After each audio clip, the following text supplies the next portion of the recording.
This is Beyond the Barracks, a podcast about the many and varied journeys of Australia's ex-service men, women and their families, brought to you by RSL Victoria. In each episode, we'll interview a guest, sometimes two, about their life in service and life after service, exploring the many highlights and challenges that they may have faced along the way. Beyond the Barracks is a podcast for veterans and their families to tell their stories. Sometimes we may discuss experiences and issues that some listeners may find distressing. Please check the show notes for support services. We acknowledge that this podcast is being recorded on the traditional lands of the Wurundjeri Woi-wurrung people of the Kulin Nation and pay our respects to elders past, present and emerging. RSL Victoria and the Beyond the Barracks team recognises the service of Aboriginal and Torres Strait Islander peoples, just as we recognise the service of all Australians. We are proud of the contribution they have made and continue to make to the Australian Defence Force. Well, Ailes, I bet you never thought in a million years we'd be interviewing Anthony Field from the Wiggles on Beyond the Barracks, and that's who's on today. I cannot wait because the only bit that I know, I've met Anthony briefly previously at a Rock for R&R event. That's right. And it was there that I discovered he actually has an Army history. That's right. Not many people do, and they're pleasantly surprised, I would say. And I'm pretty sure it's had a significant impact on his life, and that's what I'm looking forward to hearing about. Today. I think even though, he's been in the spotlight, he's been in the media, perhaps this is a part of him that we don't have terribly much detail about. So I'm here to get the goss today. Absolutely. And I'll find out more about my two connections with him, which is one, we're both infantry soldiers or backgrounds, and we both play in pretty well-known bands as well. The Wiggles and the External. Speak yourself up, Harry. Yeah. Yeah, can't wait.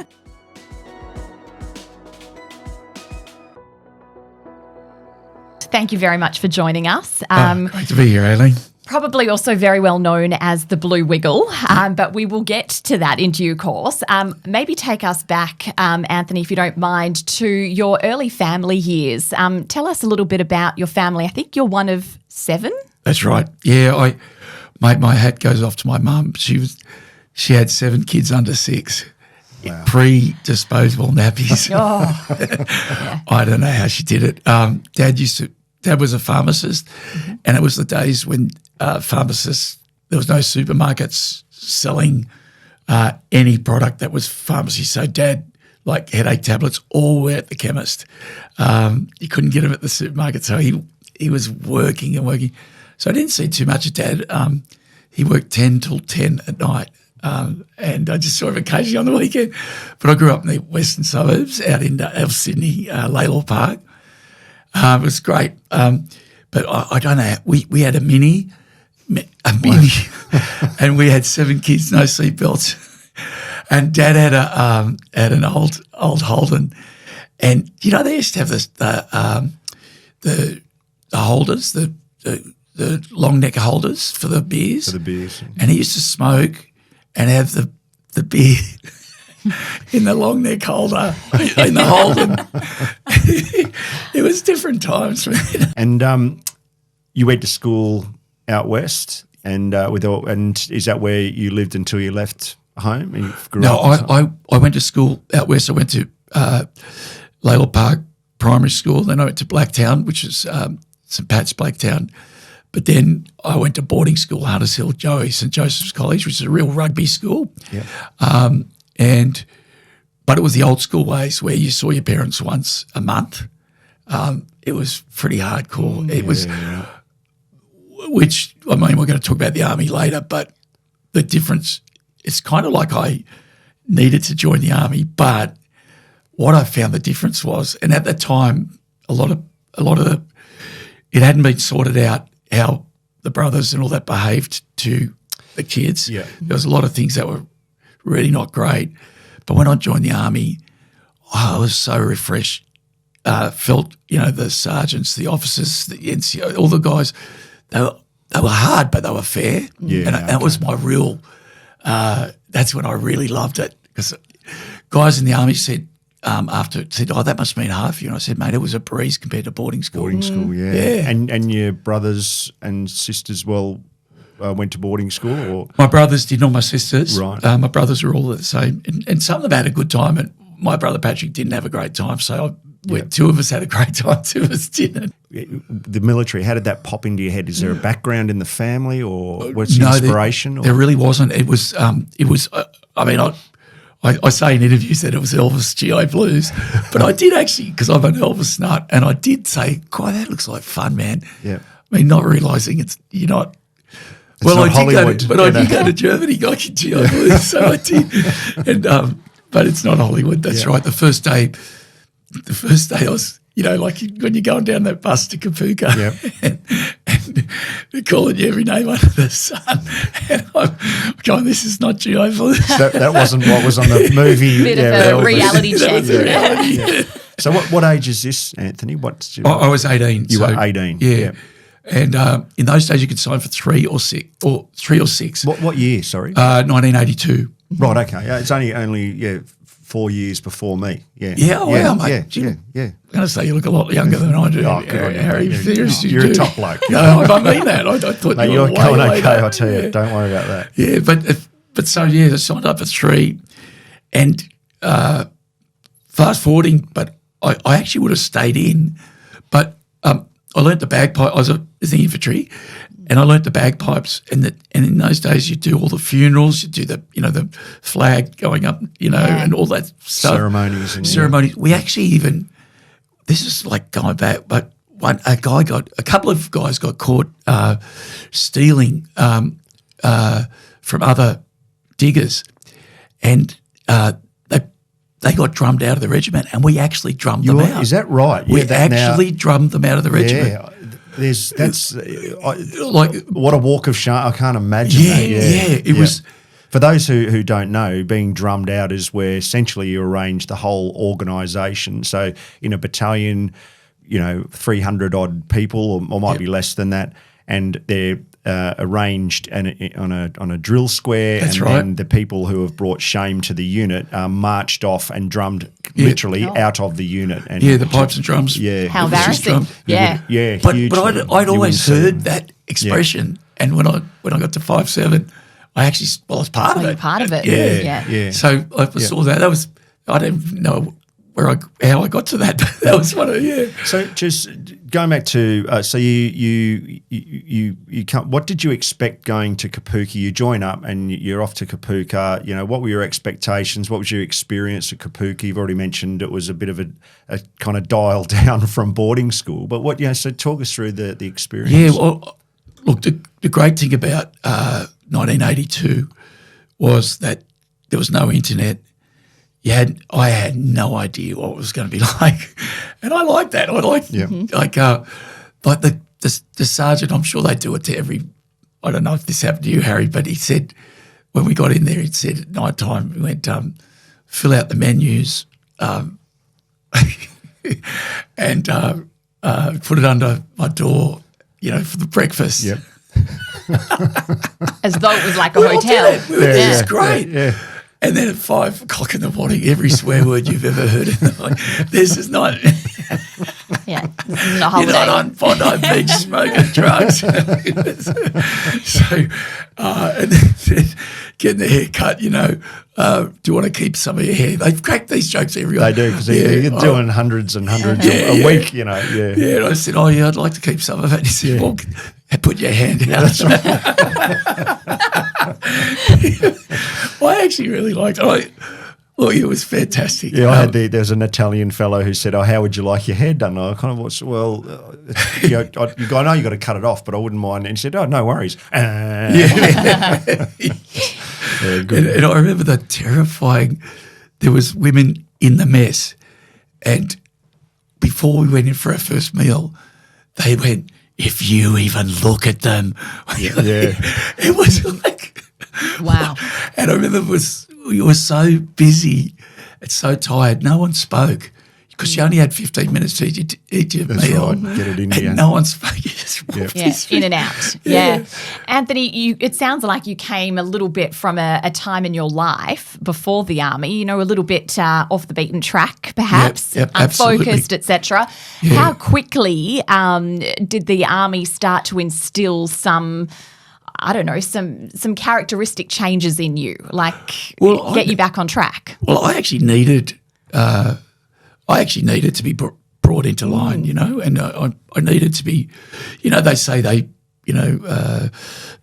bring you down and then they build you up, and I think I needed that. So and there were guys in I'm pretty sure it's the same. What I love about the army was you'd have a couple of guys who'd been in Long Bay Jail, you know, and then you'd have all walks of life. All walks of life, and you're all doing the same thing, and you're all equal. You know, I came from a private school, and how I was, you know, and so badly fitting green. Everyone's in badly fitting greens and hair, and it does really break you down. Not break you down as in you know, broken, but just breaks everything back to basics and start from scratch. Yeah, and also the insistence from the officers and the NCOs that, you know, if you take something, you share it. You know, all that team stuff.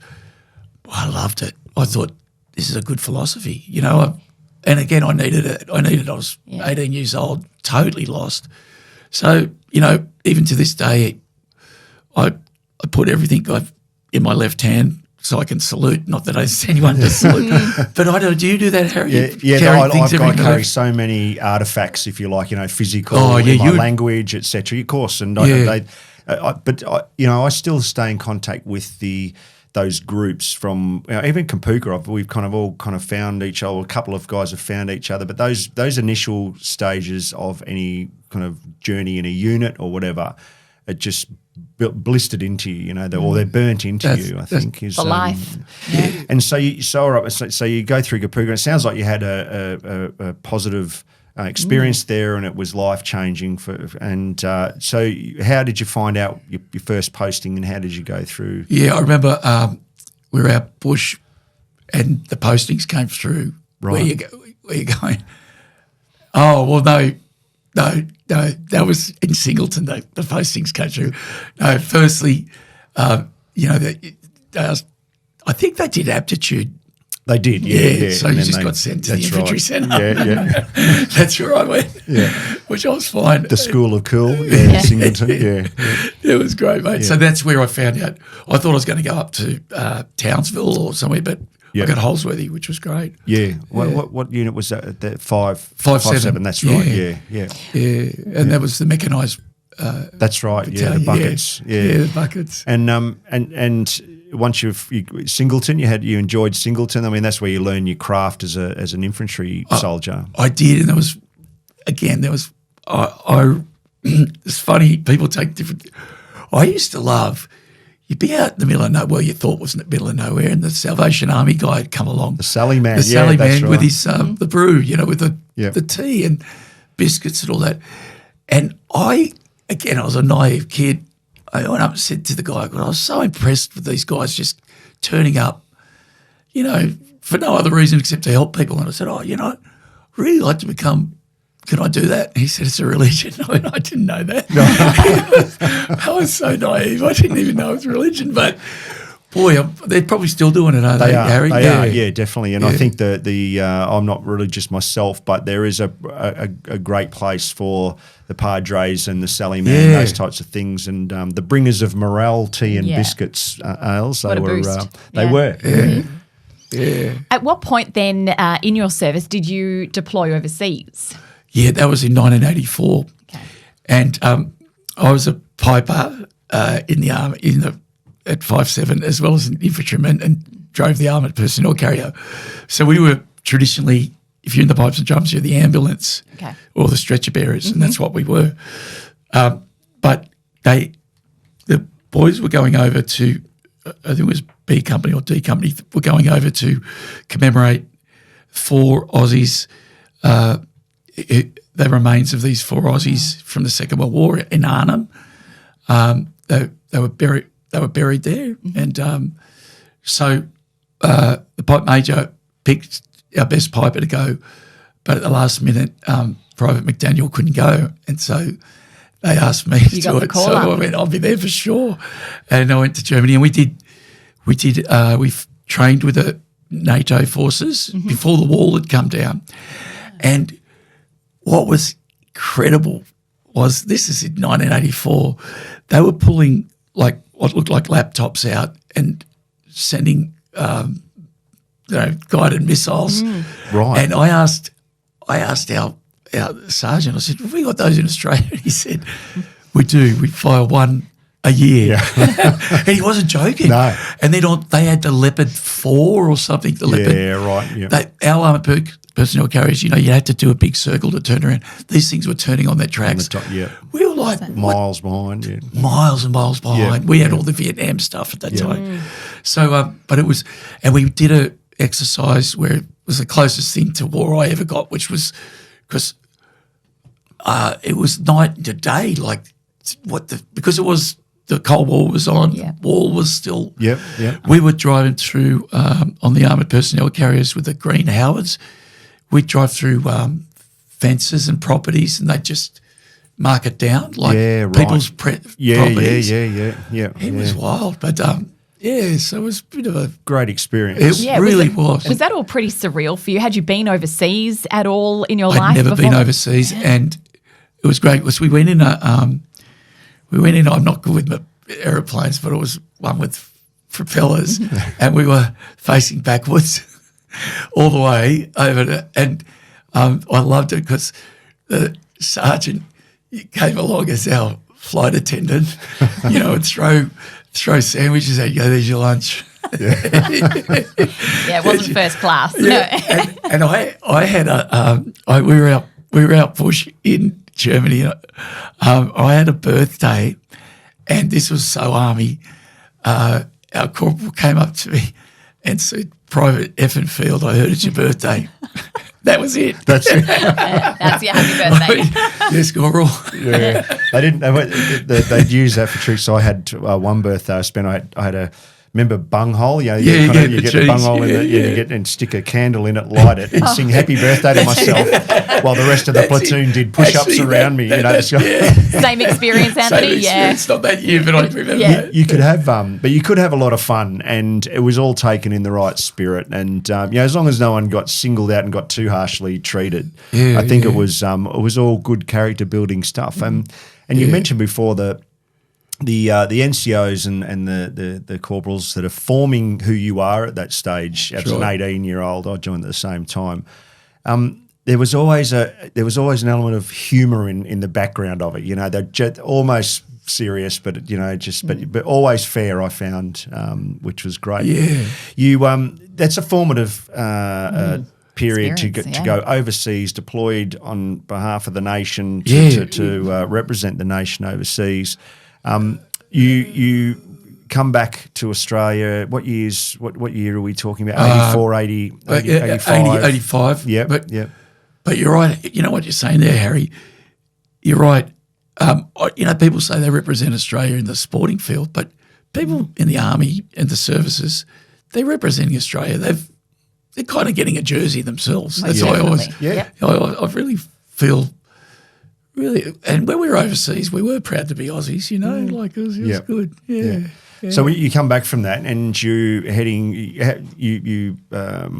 come back to Holsworthy. Yeah. And then what happens from there? And I was going to stay in. I was really loving it. It was 1985, and then I heard that the police have a pipe band in New South Wales, and I thought, I always wanted to be a policeman. Yep. So I contacted the pipe major there, and I was going to get out and go straight into the police force. They had a change of government. The Labor government came in, and they basically took the funding out of the pipes and drums. Right. Just as I left. And I went, that was it, I'm out, Yeah. And I remember getting, they give you a plaque. Your platoon gives you a plaque. I remember Sergeant Royston, who I'm still buddies with, he wrote on, I've still got it on the back, and they used to call me Tony, right? There's nothing out there, Tony. I loved it. It was brilliant. So did you actually discharge officially from the army at that stage to move into the police force? Yeah, I did about 3 years. Did, yeah. It was only 3 years you had to do, and I did it, and I would have been happy to stay. Yeah. But and they offer you a stripe, to stay. The Lance Jack, But I was the same. 3 years, I probably would have left if I went off to Perth, and if they hadn't worked out, I would have moved on, I think. And how was so you made the decision? The police isn't an option anymore. What happens from there? You're in transition now, and you probably don't even realise it at 21 years old, leaving something really right. formative. That's it. That's it. I had a couple of. I played in the Cockroaches, my brother's band, so playing music, and I had one of those cultural moments where I'd just come out of the infantry and a guy came on stage. This is at Lane Cove Town Hall, and they had a sound meter, and he kept pulling our amps out, and I was straight out of infantry, and I grabbed the guy and I said, "Come on, mate, outside." It was around the neck. I shirt collared him, and that was really straight out of. There wasn't much diplomacy. In the infantry. That was pretty reactive. But I got banned for life. From Lane Cove Town Hall. Is that right? I don't know if they still know that, but isn't that terrible? Yeah. But you look back now as that being a wrinkle through the transition process, readjustment, right. Or even playing touch football. If someone was coming to me, I'd punch them. You know what I mean? You did. I really had to have a change of thinking and heart because in the end you are you're training with weapons and you're doing all that sort of stuff. So and it's very physical and very macho. Very macho in those days. So how did you find your new you? What was that process? Well, this is going to sound it is kind of crazy. One time I was playing a game of touch footy and a guy came at me and I learned how to. So I punched and I broke this guy's nose, which was terrible, and I felt so bad. It was just an unlucky punch. But the next day I went vegetarian. I thought I've got to change, and I went vegetarian, and I stayed like that for 5 years, and I got a lot of the aggression out. And I don't know how, and somehow or other as an accident, I was driving my sister to do an early childhood mature age test to become an early childhood teacher. And I dropped her off and I went, she said, "Why don't you try it?" And I went, "Okay, all right." Because I failed the HSC and all that, but I did have a brain. And so I did the mature age test and I got in and she got in, but she didn't want to do it. So, but I went there and I went from the world of men to the world of, there was 3 guys and 180 women. Yeah. So it was a great, getting another perspective, and it really flipped. And I didn't feel, I lost a lot of my aggression, which was good, and it hasn't come back. Yeah, but that's a great story. There are. I've got friends, and I've seen examples a lot of times of guys and girls, but mostly guys who will go off and go to to do yoga and meditation, and they're just far removed from the people who they were, and they've really focused in on that inner anger it's just kind of inner fight and whatever it is for individuals. So I think there's really something in that, and going to a completely different sphere that you went to. That's got a great arresting quality about it. Did you enjoy it? Clearly, you went on to. I loved it, and I suppose at that time I forgot about the army because I thought the only thing I was focusing on was how aggressive I'd become. So as the years went on, I realised there was more to the army, and I loved it. It made me a lot of good things. Yeah. It's just I wasn't in control of myself when I first left. Yeah. It's a learning process, I suppose, that you had to go through. It was. And interesting that you sort of just fell into, you fell into the army, you fell into your next career move. I had no plan. When I left the army, I didn't know what I was going to do. And a lot of guys just went straight into security. That's what everyone did. Yep. And but, I know this changes the subject a bit, but I'm still mates, still brothers with with all the guys that were in my, like the Sarge, the Corporal. Yeah. I went to dinner last night with a friend of mine, Mike McDaniel, Private McDaniel, who's a professor now in Indigenous Studies. And Wow. and he was the director of Bengara Dance. Like, and we looked at each other and said, what the hell? Yeah, who would have thought? It's unbelievable. Yeah. What they must sharing stories about your journey, because yours has been extraordinary in the sense that you went off, continued music in your life. That's been common ongoing. throughout. Yeah. You've had a transformation, studied early childhood studies.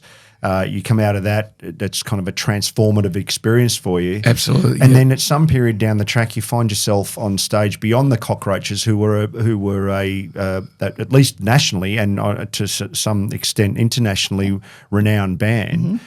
You find yourself on stage in places like Rod Laver as in the Wiggles form. So that's the transformation in that must have been amazing. I'm astounded by the numbers. Like we did when DVDs were for sale, we'd sold 26 million DVDs, 8 million. The numbers, even yesterday we found out that the Wiggles were the most streamed on Spotify Australian group, 284 million streams this year. Incredible.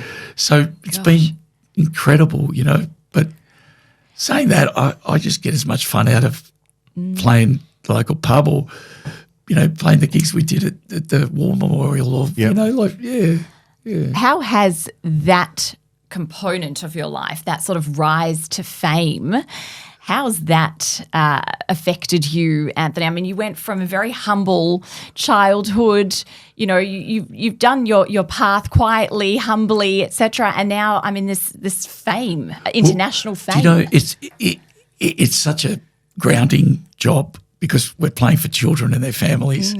So you can't get a big head about that. You know, if you're rock and roll, it's kind of almost expected. But no, I don't. You can't get a big head about it. So, and I'm on the road so much that I think, you know, I don't really get to the time to process live on the yacht or anything. But it has thrust you into the spotlight. I mean, your life has somewhat played out in the media, in the public eye, scrutiny, all those sorts of things. I mean, I know, and I don't know if you want to touch on this, but some mental health battles in that journey as well. No, I'm happy to talk about that. Absolutely. And the thing about the 90s was when I started the Wiggles, the guys were with me, I had no idea that I had depression. I had no idea what it even was. And the guys, God bless them, Murray, Jeff and Greg, they knew there was something wrong. You know, you do a gig and there's thousands, everyone's jumping up and down. We're in England and I'm in the dressing room covering my head crying, like, but no one had an idea. No one knew. They for a while they nicknamed me Havy the Clown. Where's Havy? But it was, you know. But it's been amazing. I'm quite. I think the last 2 years has been the most balanced I've been, and I don't know what it is, but I was only talking about, because I'm sure a lot of listeners have, been there, and I'd be suicidal in those days, look for somewhere to do, it's just dreadful. That was always on my thought. Where can I go? Not for the last 2 or 3, maybe even 3 years, and I've been I don't know if it's a medication or if it's therapy or insight as well. Have you, in an inner voice, have you come to terms with it, and is there an acceptance along the way? Yeah, I know that my doctor is a really good doctor. He just keeps saying to me, "You're on this for the rest of your life." Yep. You're on these because sometimes, like everybody, I've taken myself off them. Yeah. And Yeah, you know. You leave those decisions to the qualified. Yeah. But, you know, it's a really important story, and I'm really grateful for you sharing that. And in the veteran community, we do see higher rates of psychological disorders or mental health issues.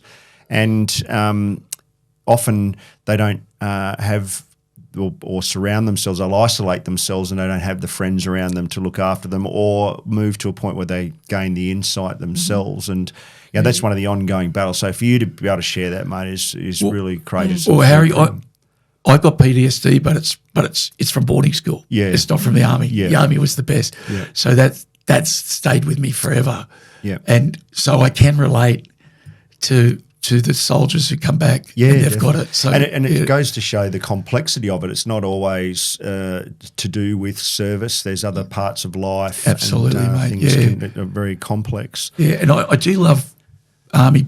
Boy, I'm of course Air Force and Navy are the same, but I do love the Army boys, how they write to you and go, "Oh, you haven't written for a while. What's wrong?" Yeah. Because when I go down a bit, I just don't talk to anyone.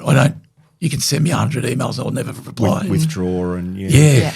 It just kind of flows into my next question, which was, for a period during the 90s and probably 2000s, the first decade over the 2000s, you didn't really engage greatly with the military or the past, and you were rock and roller traveling the world. But yet recently, I remember a discussion we had a few years ago, and you kind of had wandered back or fell back or kind of sought engagement in the veteran community. Is that true? You kind of come That's true. Yeah. And I ran into a couple of guys I served with, and they're just such good guys, man. They stayed in for a lot longer than me, but I realised what they've done, and also I realised what a great time I had there. Yeah.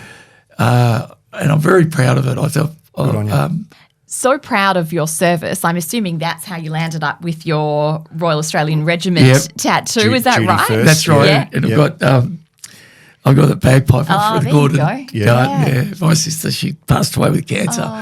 But I love that. I love the skivvy badge. I love that there's skivvy and the cross rifles and the boomerang. Yeah, the history in that from an Australian perspective is huge. Fantastic. Yeah, it really and is. duty first.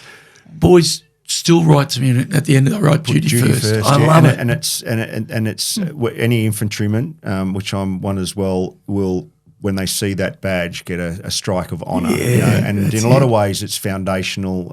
Everything else is built off that, as far as I'm concerned. And Sorry, how long after your service did you get the tat?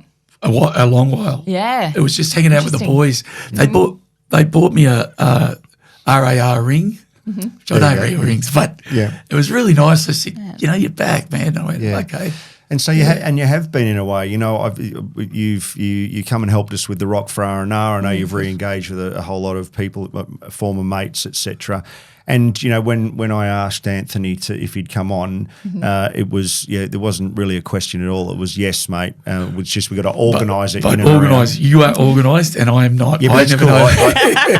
As long as you go into the relationship understanding that it was no problems at all. Harry, you are the most organised person I've ever met. Well, thank you. Would be the only person to say that. But we really wanted to have you on because one of the reflections that I know that you were happy to share was what you've already shared is this re-engagement, and sometimes veterans and families and partners as well will disengage with the military because they may not have had a great experience or life just gets in the way. You go off and become a mega rock star in the world, by accident or by whether it's deliberate or design.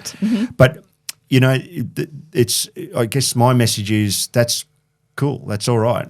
But it'll always be here, and actually when you come back, there's still a community and everyone will be going, where have you been? And welcoming back. And I think those stories are often, and for those who might be isolated or have isolated themselves or struggling, they might go, I might just have a listen. Anthony Field's coming on, and I didn't know he served. They probably are people who don't. And such a great positive message to leave that it doesn't leave you. It's always there, and you're welcome back at any time. Great, mate. Do you know? At least this year and last year we were playing the big arena in Sydney, big show arena, and Remembrance Day. No, it was, I don't know, we might have been Canberra. I can't remember where we were, but both times we've stopped our show, and Simon reads the ode, and I play the bagpipes. Yeah, that's and brilliant. there's thousands of people there, Yeah. and it's just, I just feel like we've got to do that, and I know there's people there from all different communities and cultures and that. Yeah. But something's got to do, No, I agree, and I don't think there's a culture on earth that doesn't remember. Doesn't remember or doesn't pay some homage or respect to the veterans of war. I mean, it's war's unfortunately inevitable and still with us. We haven't become sophisticated enough yet as a species. That's right. So unfortunately, we'll continue to need to, and the families as well. Mm-hmm. Yeah.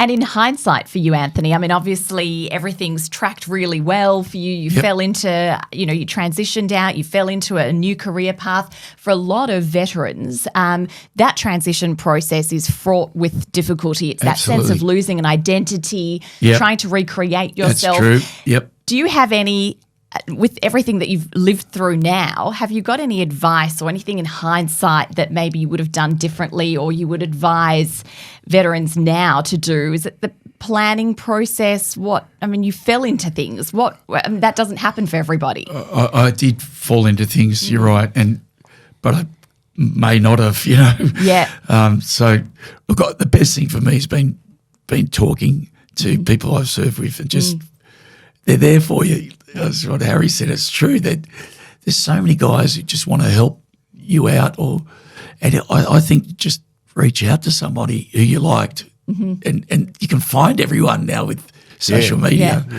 And just guys will help each other out. Yeah. And you said you're still connected to the RSL. Yeah. I'm a member of Gladesville RSL. I'm always there. Yeah, nice. Call me crazy, but am I right in saying there's a story about you, there's a photograph of you with some of your siblings and you've got your socks pulled up high, and that was at the time when you were younger. That was how you got into the RSL. That was the dress code. That's right. You had to wear you have a belt, shorts, and your socks had to be up to your knees. So that goes back to your childhood, your connection to an RSL. Yeah, that's it. Did you used to go as a family, have a meal? Blacktown RSL, always. And they used to have a Christmas party, which everyone couldn't wait for. All the families that come from all around the place. Not my family weren't service people, but everyone went to Blacktown. It was social. It was great, mate. And then in the army, when I went in Singleton, they'd when you got a weekend, you'd catch the train to Sydney and go to the City of Sydney RSL. I remember. The RSL was the place. That's right. I remember that when I went to Sydney, there was I think it was like a sub-branch or something just outside of King's Cross, because that's, that was the exciting. I was basically from the bush coming from Perth. But it was a place where you could go to, and I know the RSL's working really hard, particularly here in Victoria. I'm really proud of the work that's being done by Aileen and others, and Jess, who's a producer on the podcast. It'd be lovely to see them rise to that again and re-evolve and move into the future. Well, it became a place for soldiers to go. That's right, So I guess kind of heading towards the end now, mate, but what's next for Anthony Field? I know you've got another tour and playing a packed out stadium. Is it tonight at Rod Laver Arena? Tomorrow, 2 shows. Mate, honestly, I'd like to accept myself a lot more than I do at the moment. Still personally developing. So the career and all that, the music, I love it. Music's but that's going pretty well. It's just still being honest with myself. That's still a hard thing for me, So. Well, you should. You should cut yourself some slack and relax and enjoy the great base you've made, of legacy you've left. And I love people, I've got to say. I love meeting people and all that, And a whole generation.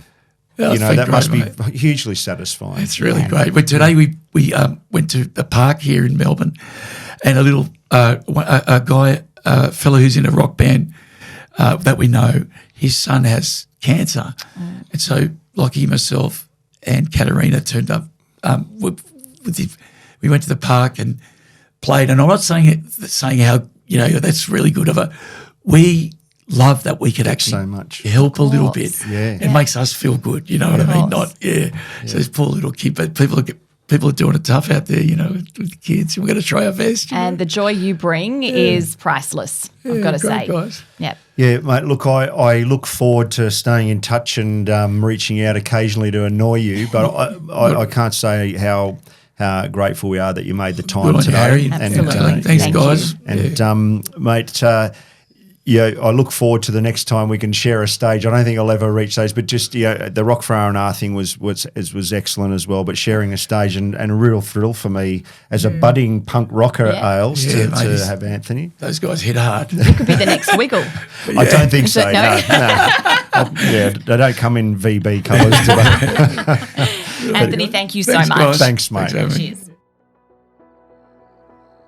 That was a wow moment for me, I've got to say, sitting down with someone that I grew up with, my kids have grown up with, watching live concerts on the TV, and sitting down and having a one-on-one with Anthony Field and learning about his service history and how he has created his path, and actually also getting a bit of an understanding about the lessons that he's learnt along the way. Yeah, no, the thing that really stuck out for me was the impact that his service in the infantry corps has had on him over time. I'm always intrigued people who kind of gravitate away or that move away from their military past or origins and then come back later in life, and that was a real moment for me. It seems he is more proud now of his service history and his time in the army, and we talked about representing Australia and that the importance of that to him. He's more proud of all of that now than he was even at the time when he was going through it. Yeah, no, fantastic. And he's got a mad tattoo on his arm with Duty First on it for all the infantry people that listened. Just drawing so many lines from long necks in the front of the Holden, and his connections with Tibby Cotter, cricket, etc. There's just so much to this guy and what a life, and just really rapt to have him on and telling his story as a veteran on Beyond the Barracks. It was bloody terrific. Humble beginnings and a rise to fame. Yeah. Pretty awesome. If this podcast episode raises any concerns for you, please contact Lifeline on 13 11 14. If you're a current or ex-service member of the ADF or a family member of a veteran or someone who's currently serving, you can access free and confidential 24/7 support from Open Arms, Veterans and Families Counselling on 1800 011 046. Current serving members of the ADF and their families can also contact the All Hours Support Line on 1800 628 036 for confidential support. RSL Victoria is here to provide assistance and support to past and present service personnel and their families. Importantly, you don't have to be a member of the RSL to receive assistance from RSL Victoria. You only have to be a current or former member of the Australian Defence Force, our allies, or a dependent of either group. To access RSL support, you can reach out to your closest RSL sub-branch or contact RSL Victoria's Veteran Central Service on 1300 MILVET, 1300 645 838.